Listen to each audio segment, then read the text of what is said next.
자, 여러분 반갑습니다. 이번 시간은 요양보호사 14번 이상 반복 출제된 기출을 다뤄보도록 하겠습니다. 바로 시작할게요. 심폐소생술 관련 문제가 14번 반복 출제됐습니다. 문제, 다음 중 심폐소생술 순서로 올바른 것은 무엇인가? 정답은 반응 확인, 그 다음 도움 요청, 그 다음 가슴 압박, 그 다음 기도 유지, 그 다음 인공호흡, 그 다음 상태 확인입니다. 아주 중요해요. 여러 번 출제됐습니다.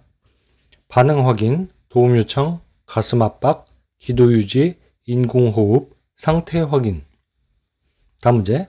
의식을 잃고 쓰러져 있는 대상자에게 심폐소생술을 시행하는 방법으로 옳은 것은 무엇인가? 정답은 양팔의 팔꿈치를 곧게 펴서 가슴을 압박한다입니다. 여러분이 이미지로도 알 수 있겠죠? 양팔의 팔꿈치를 곧게 펴서 가슴을 압박합니다. 다음 문제. 문제입니다. 심폐소생술을 할 때 가슴을 압박하는 방법으로 옳은 것은 정답은 매 압박 시 압박 위치가 바뀌지 않게 한다입니다. 똑같은 곳을 계속 반복해서 압박을 해야죠. 그리고 똑같은 문제로 요양보호사의 체중을 이용하여 가슴을 압박합니다. 꼭 요양보호사가 아니더라도 심폐소생술을 하는 사람의 체중을 이용해서 가슴을 압박하는 겁니다. 그리고 매 압박 시마다 압박 위치가 바뀌지 않게 한다. 다음 문제. 심폐소생술을 할 때 인공호흡하는 방법으로 옳은 것은 무엇인가요? 정답은 1초에 걸쳐 서서히 가슴이 상승될 정도로 숨을 불어넣는다입니다. 다음 문제. 자, 이번에는 응급처치 관련 문제가 14번 이상 반복 출제됐어요. 응급처치. 바로 시작할게요. 대상자가 넘어져 발목에 통증이 있고 골절이 의심될 때 응급처치 방법은 정답은 발을 움직이지 않게 한다. 다음 문제. 손목 골절이 의심되는 대상자를 위한 응급처치 방법으로 옳은 것은 무엇인가요? 정답은 냉찜질을 한다. 손목 골절은 냉찜질을 한다. 다음 문제. 대상자가 넘어져 출혈은 없으나 손목에 통증이 있고 골절이 의심될 때 응급처치 방법은 정답은 손목을 차가운 물수건으로 감싸준다입니다. 골절이 의심되면 손목을 차가운 것으로 감싸주거나 냉찜질을 한다. 이렇게 생각하시면 됩니다. 움직이지 않게 하고요. 다음 문제. 문제입니다. 산책하던 대상자가 넘어져 발목 골절이 의심될 때 응급처치 방법으로 옳은 것은 정답은 손상 부위의 뼈에 변형이 있는지 관찰한다입니다. 다음 문제. 프로그램에 참여하던 대상자가 쓰러져 경련을 할 때 응급처치 방법은 무엇인가요? 정답은 입에 거품이 있는 경우 고개를 옆으로 돌려준다입니다. 입에 거품이 있는 경우 고개를 옆으로 돌려준다. 다음 문제. 산책을 하던 대상자가 쓰러져 경련을 할 때 응급처치 방법은 정답은 옷의 단추를 풀고 옆에서 조용히 관찰한다. 옷의 단추를 풀고 옆에서 조용히 관찰한다입니다. 다음 문제.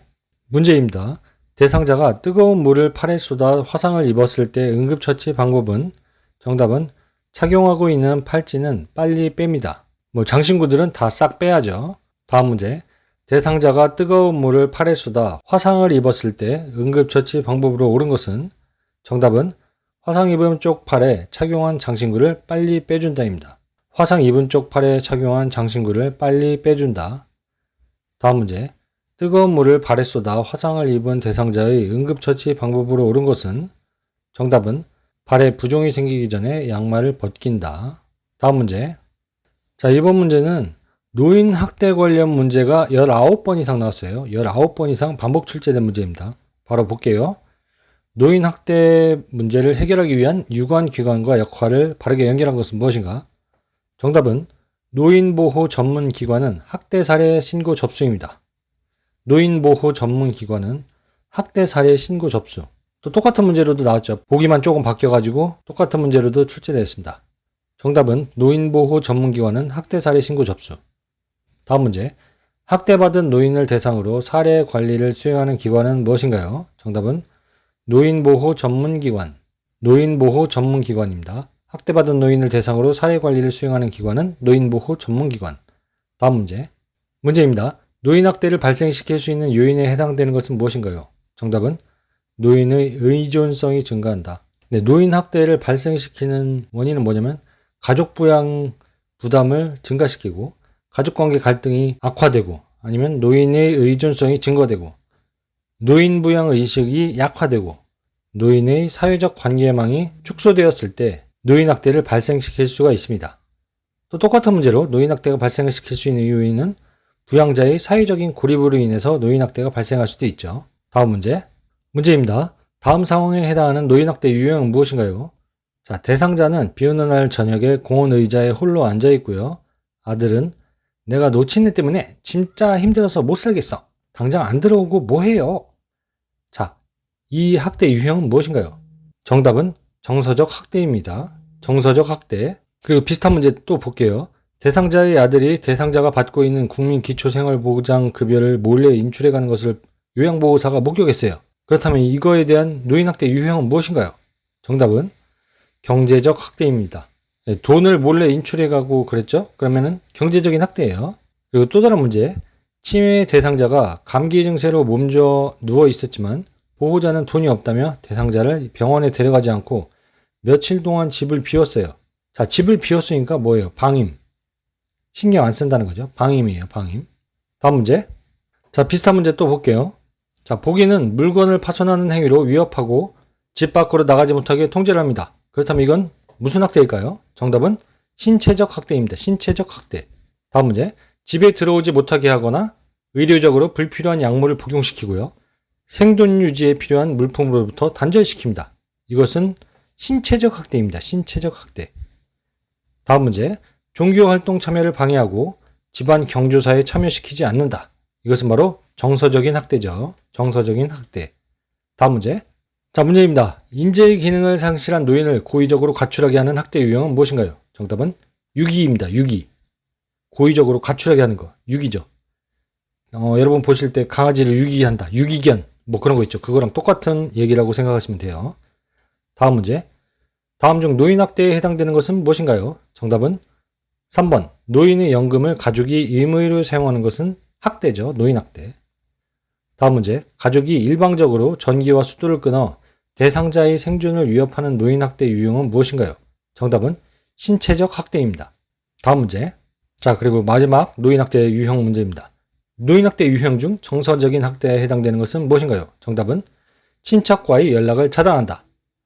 친척과의 연락을 차단한다는 것은 정서적인 학대에 해당합니다. 다음 문제입니다. 가루약을 복용하는 대상자를 돕는 방법은 무엇인가요? 정답은 약을 물에 녹여 바늘을 제거한 주사기로 준다입니다. 다음 문제. 가루약을 복용할 때 사례에 자주 걸리는 대상자를 돕는 방법으로 옳은 것은 무엇일까요? 정답은 바늘이 없는 주사기에 물로 녹인 가루약을 넣어 조금씩 먹인다입니다. 정답이 똑같죠? 바늘이 없는 주사기에 물로 녹인 가루약을 넣어 조금씩 먹인다. 약을 물에 녹여 바늘을 제거한 주사기로 준다. 자, 다음 문제. 자주 살에 들리는 대상자의 가루약 복용을 돕는 방법은 정답은 숟가락에 담은 약에 물을 넣어 녹여 먹인다. 숟가락에 담은 약에 물을 넣어 녹여 먹인다. 다음 문제입니다. 대상자의 가루약 복용을 돕는 방법으로 옳은 것은 무엇인가요? 정답은 양이 적을 때는 무침 주사기를 이용한다입니다. 무침 주사기는 침이 없는 주사기죠. 침이 없는 없을무 무침 주사기입니다. 양이 적을 때는 무침 주사기를 이용한다. 또 다른 문제. 가루약을 복용하는 대상자를 돕는 방법으로 옳은 것은 무엇일까요? 정답은 숟가락에 약을 담아 물로 녹여 먹인다입니다. 숟가락에 약을 담아 물로 녹여 먹인다. 다음 문제. 자, 문제입니다. 문제는 똑같은데 보기 문제만 좀 다른 경우가 있어요. 대상자의 경구약 복용을 돕는 방법은 무엇인가요? 정답은 물약은 약병 라벨이 붙은 쪽을 잡고 따른다. 물약은 약병 라벨이 붙은 쪽을 잡고 따른다입니다. 그리고 또 다른 문제로 약을 전부 삼켰는지 입안을 확인한다. 자, 대상자의 경구약 복용을 돕는 방법은 무엇인가요? 정답은 물약은 약병 라벨이 붙은 쪽을 잡고 따른다. 그리고 또 하나의 정답은 약을 전부 삼켰는지 입안을 확인한다. 다음 문제. 자, 문제입니다. 고혈압 대상자의 알약 복용을 돕는 방법으로 옳은 것은 무엇일까요? 정답은 약을 떨어뜨릴 우려가 있으면 입안에 직접 넣어준다. 자, 그리고 또 다른 문제. 똑같은 문제예요. 보기만 다른 문제입니다. 보기만 다르고 문제는 똑같아요. 자, 고혈압 대상자의 알약 복용을 돕는 방법으로 옳은 것은 정답은 혈압이 조절되어도 약은 계속 복용합니다. 자, 혈압이 조절된다고 해서 괜찮겠네 하고 약을 금방 관두면 안 돼요. 약이 처방전 끝날 때까지 꾸준히 계속 복용을 해야 됩니다. 혈압이 조절되어도 약은 계속 복용한다. 그리고 또 다른 정답으로 혈압이 조절된다고 투약을 중단하면 혈압이 다시 올라갈 수 있다. 이렇죠. 이렇기 때문에 혈압이 조절되어도 약은 계속 복용해야 됩니다. 그리고 또 다른 정답으로 혈압이 정상으로 조절되어도 약을 복용한다. 자, 다 똑같죠? 자, 고혈압 대상자의 알약 복용은 약은 떨어질 우려가 있으니까 직접 안에 넣어주고요. 끝까지 약을 복용한다. 이게 핵심입니다. 다음 문제. 문제입니다. 대상자의 무약 복용을 돕는 방법은 무엇인가요? 정답은 약병 라벨이 붙은 쪽을 잡고 용액을 따른다. 아까랑 똑같죠? 고혈압 대상자도 역시나 약병 라벨이 붙은 쪽을 잡고 용액을 따른다. 그리고 또 다른 정답으로 계량컵에 처방 용량보다 많이 따른 약의 분량은 병에 다시 넣지 않고 버린다. 네, 일단 약이 나왔으면은 먹거나 버리거나 둘 중 하나입니다. 다시 넣어 놓으면은 약이 더러워져요. 병균이 들어갈 수도 있고요. 그렇기 때문에 이미 따른 약은 먹거나 버리거나 둘 중 하나입니다. 또 다른 정답. 약병 뚜껑의 안쪽이 위를 향하도록 바닥에 놓는다. 그렇죠. 왜냐면 약병 뚜껑을 딴 다음에 바로 그대로 바닥에다 놓으면은 오염이 돼 버린단 말이에요. 약과 닿는 부분이 오염이 돼요. 그렇기 때문에 뒤집어서 놔야 돼요. 자, 대상자의 물약 복용을 돕는 방법은 약병 라벨이 붙은 쪽을 잡고 용액을 따른다. 그리고 계량컵에 처방 용량보다 많이 따른 약의 분량은 병에 다시 넣지 않고 버린다. 그리고 약병 뚜껑의 안쪽이 위를 향하도록 바닥에 놓는다. 다음 문제. 문제입니다. 약물 복용 방법으로 옳은 것은 무엇인가요? 정답은 삼키기 힘든 약이 분할할 수 없는 약이라면 처방을 변경해달라고 하고요. 물약은 계량컵을 눈높이로 들고 처방된 약만큼 따른다입니다. 삼키기 힘든 약이 분할할 수 없는 약이라면 처방을 분할된 약으로 해달라고 변경을 해야죠. 그리고 물약은 계량컵을 눈높이로 들어서 봐야지 계량컵을 밑에서 보면은 미리그램 수가 약간씩 달라질 수가 있어요. 그렇기 때문에 정확하게 눈과 평행한 위치에서 눈높이로 들어서 계량된 양을 확인을 해야 됩니다.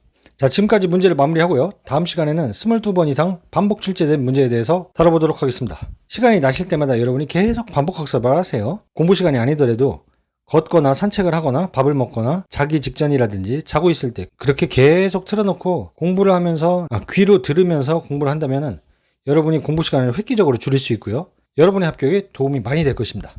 자, 다음 영상에서 뵙겠습니다. 감사합니다.